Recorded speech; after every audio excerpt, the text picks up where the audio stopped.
আসসালামু আলাইকুম, ওয়েলকাম করছি রিয়াসাদ আজিম। ভিন্ন ধর্ম মতাদর্শী যারা শুনছেন সবার প্রতি আন্তরিক কৃতজ্ঞতা। হংকংকে হারিয়ে শ্রীলঙ্কার বিপক্ষে যেভাবে বাংলাদেশ হেরেছে, যেভাবে ভূপাতিত হয়েছে, যেভাবে প্রশ্নের জন্ম দিয়েছে, যেভাবে তাদের ফুল স্ট্র্যাটেজি, টস জিতলেই আমাদের ফিল্ডিং করা লাগবে এবং বাংলাদেশ প্রতিপক্ষকে ব্যাটিং এ পাঠাবে, এমন ভাবে এটাকে মানে একটা পৌরাণিক তত্ত্ব দেওয়ার চেষ্টা করা হয়েছিল যে পৃথিবীর যে কোনো দেশ দল বাংলাদেশের বিপক্ষে যদি অ্যাক্সিডেন্টলি টস জিতে যায়, তাহলে তারা বাংলাদেশ ক্যাপ্টেনকে লিটন কুমার দাসকে জিজ্ঞেস করবে, ভাই আমরা টস জিতছি, আপনারা কি করবেন? এবং বাংলাদেশ বলবে আমরা ফিল্ডিং করব। এই যে একটা কাল্পনিক ইউটোপিয়ান সিচুয়েশন ক্রিয়েট করা হয়েছিল লাস্ট তিনটা টস জয়ের পরে, যেভাবে দুর্বল প্রতিপক্ষের বিপক্ষে বাংলাদেশ আগে ব্যাট করার সাহস পায়নি, করে নাই, সেটা বাস্তবতায় নামিয়ে এনেছে শ্রীলঙ্কা। বাংলাদেশকে উড়িয়ে দিয়েছে, গুড়িয়ে দিয়েছে, 32 বল আগে জয় নিশ্চিত করেছে, পুরো বোলিং অ্যাটাককে তুলোধুনো করেছে এবং বাংলাদেশের ব্যাটিং ডিপার্টমেন্টের খোলসটা ফাইনালি সামনে এসেছে। আফগানিস্তানের বিপক্ষে ডু অর ডাই ম্যাচ আগামীকাল, আপনারা সবাই জানেন।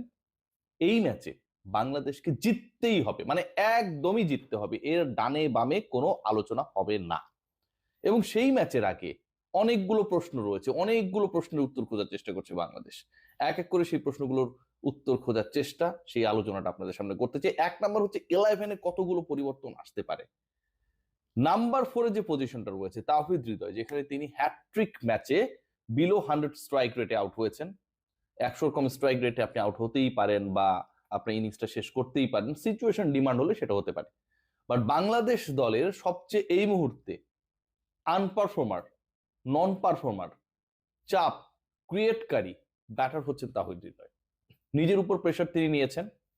বাংলাদেশ দলের 11-এ তার থাকা নিয়ে এই এশিয়া কাপের শুরু থেকেই যখন প্রশ্ন উঠেছিল, ইভেন নেদারল্যান্ডস সিরিজ যখন চলছিল তখনও যে প্রশ্নটা উঠেছিল, সেই প্রশ্নের ফাইনালি একটা সমাধান হতে যাচ্ছে। যতটুকু শোনা গেছে, পরের ম্যাচটায় বাংলাদেশের বাঁচা মরার লড়াইয়ে তাহিদ হৃদয়কে ছাড়াই 11 গড়া হবে এবং সেই জায়গাটায় কে খেলবেন সেটা আপনারা সবাই জানেন কম বেশি। সাইফ হাসান। নাম্বার 4-এ একটা বড় পরিবর্তন আসছে, এটা নিয়ে কোনো ডাউট নেই।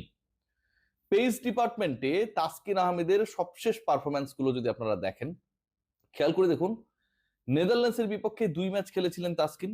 সেই 2 ম্যাচে তাসকিনের শিকার ছিল 6 উইকেট, একটা ম্যান অফ দ্য ম্যাচ হয়েছিলেন। তার আগের সিরিজে আমরা দেখেছিলাম তাসকিন আহমেদ সেখানটাও 3 দিন 6 উইকেট নিয়েছিলেন। এবং এবারের এশিয়া কাপের প্রথম ম্যাচে হি ওয়াজ বিট কস্টলি, বাট প্রথম ম্যাচটায় 2 উইকেট নিয়েছিলেন। 5 ম্যাচে 14 উইকেট নেয়া তাসকিন, যেই তাসকিন প্রতি 10 বলে একটা করে উইকেট নেন, সেই তাসকিন আহমেদকে জাস্ট হংকং এর বিপক্ষে একটু বেশি রান দিয়েছে দেখে আমরা 11-এ খেলালাম না। খেয়াল করে দেখুন, তাওহিদ হৃদয়কে আমরা খেলিয়েই যাচ্ছি। একসময় নাজমুল হোসেন শান্তকে আমরা ক্যারি করেই যেতাম।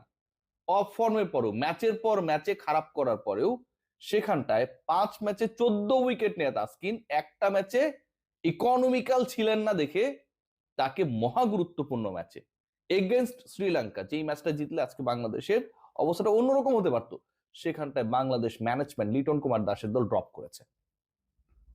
তাসকিন আহমেদকে ড্রপ করার খেসারত বাংলাদেশ দিয়েছে। বাংলাদেশের বোলিং অ্যাটাকটা কেমন ছিল সেটা আপনারা সবাই জানেন। সো তাসকিন ব্যাক করবে কি করবে না সেই উত্তর মেলানোরও সময় চলে এসেছে এবং যতটুকু ভাবা হচ্ছে, যতটুকু মনে করা হচ্ছে, Taskin is going to be the part of the 11 again after the Hong Kong match. So Taskin Ahmed 11-এ ফিরবেন বলেই আলোচনা। তাহিদ হৃদয়ের ক্ষেত্রে তিনি বাদ পড়বেন এটা মোটামুটি ফিক্সড। যেমন তাসকিনকে খেলালে তিনি কার পরিবর্তে খেলবেন সেটা নিয়ে কিছুটা আলোচনা রয়েছে। মুস্তাফিজ তো খেলবেনই, শরীফুলকে ড্রপ করা হবে নাকি তানজিম সাকিব? তানজিম সাকিব কিন্তু প্রথম 2 ম্যাচে দুটাতেই ভালো করেছে। সো এই জায়গাটা নিয়ে বিভ্রান্তি রয়েছে, কিন্তু টিম ম্যানেজমেন্ট তাসকিনকে লাস্ট ম্যাচে খেলাতে চায়। What about Nasum Ahmed? শুরু থেকে আলোচনা রয়েছে নাসুম আহমেদকে খেলানো উচিত। আবুধাবি ট্রিকি ট্র্যাকে নাসুম আহমেদ কার্যকর হতে পারেন, কিন্তু নাসুম আহমেদকে দুঃখিত, আবারও ঠান্ডা লেগেছে, কি করবো বলেন। নাসুম আহমেদকে খেলানো নিয়ে টিম ম্যানেজমেন্টের বড়ই অনীহা। শাক মাহাদি এখন পর্যন্ত কার্যকর হতে পারেন নাই। প্রথম 2 ম্যাচ খেলেছেন, যেই ধরনের পারফরমেন্স ওই মিরপুরের ধান খেতে তিনি করেন, প্রতিপক্ষকে উড়িয়ে গুড়িয়ে দেন, চাপে ফেলেন, ইকোনমিক্যাল থাকেন, মেইডেন নেন, সেই শাক মাহিদিকে আমরা যেভাবে দেখেছি, বোলিং এ নির্বিষ, ব্যাটিং এ ফালতু এবং ক্যাচিং এ যাচ্ছে তাই।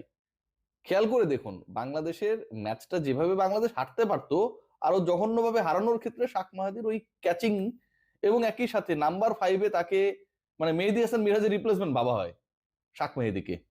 যেই ধরনের ব্যাটিং করেছেন, মানে হাসারাঙ্গা বল করছেন, তিনি আপনার রং ওয়ান করবেন, এই টাইপের বল আসবে, এবং এটা খুবই স্বাভাবিক।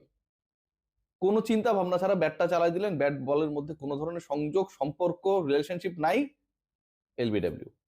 সো ব্যাটে তার উপর কোনো ভরসা করা যায় না, বোলিং এ তিনি ভরসা দিতে পারছেন না, এবং ফিল্ডিং এ তিনি ভরসাহীন।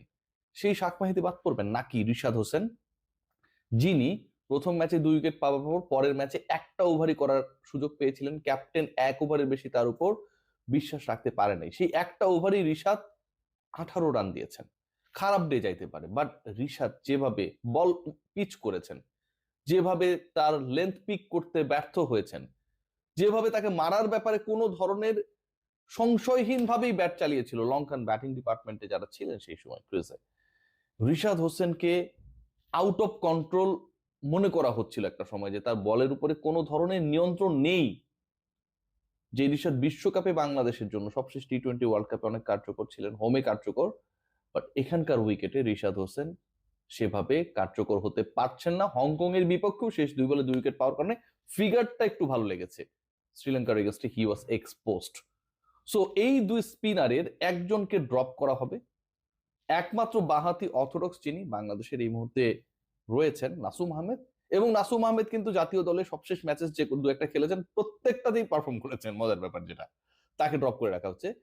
He is going to be the part, মানে নাসুমের খেলা নিয়ে কোনো ধরনের লাস্ট ম্যাচে তার ইনক্লুশন নিয়ে কোনো ধরনের ডিবেট নেই, কিন্তু তিনি কার পরিবর্তে খেলবেন, শাক মেহেদী নাকি রিশাদ, এটা নিয়ে বিট অফ ডিসকাশন রয়েছে।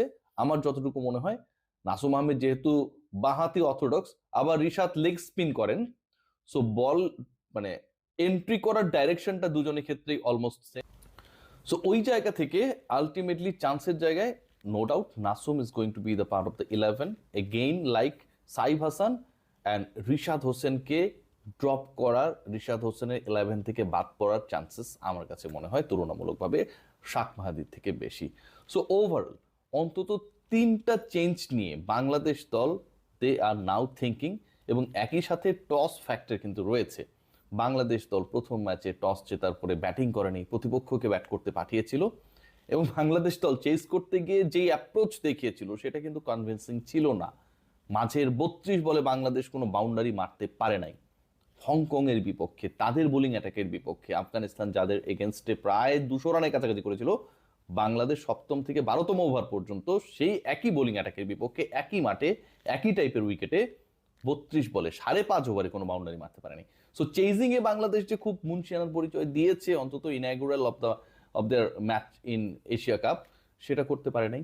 আবার প্রথমে ব্যাট করতে নেমে শ্রীলঙ্কার এগেনস্টে যেভাবে চাপে পড়েছে, চাপকে ইনভাইট করেছে, সুযোগ পেয়েও তাদের দুর্বলতা নিয়ে কাজ না করে, সেটাও কিন্তু বাংলাদেশের জন্য একটা বিটার এক্সপিরিয়েন্স হয়ে আছে before Afghanistan match. So overall they are now in a situation, in a tricky situation, what they could do after winning the toss. Loss করলে তো আর কোনো ভয়ের কিছু নাই, প্রতিপক্ষ ইনভাইট করবে আপনাকে ফিল্ডিং বা ব্যাটিং করার জন্য, কিন্তু যদি বাংলাদেশ টসে জেতে তাহলে লিটন কুমার দাস কি করবেন সেটাও এখন একটা অনেক বার্নিং কোয়েশ্চেন। টস জেতার পরে বাংলাদেশ যদি ব্যাটিং করে, আগের ম্যাচের এক্সপিরিয়েন্স বাংলাদেশকে সাহস দিচ্ছে না। বাংলাদেশ যদি বোলিং করে, প্রিভিয়াস সমালোচনা তো থাকবেই যে বাংলাদেশ কেন টস জিতলেই বোলিং করে, একই সাথে সবশেষ ম্যাচে হংকংয়ের বিপক্ষে যেভাবে বাংলাদেশ চেস করতে গিয়েছিল আগে বোলিং করার পরে, সেটাও কিন্তু কোনোভাবেই কনভিন্সিং ছিল না। সবাই ভালো থাকবেন, let's see what happen, take great care.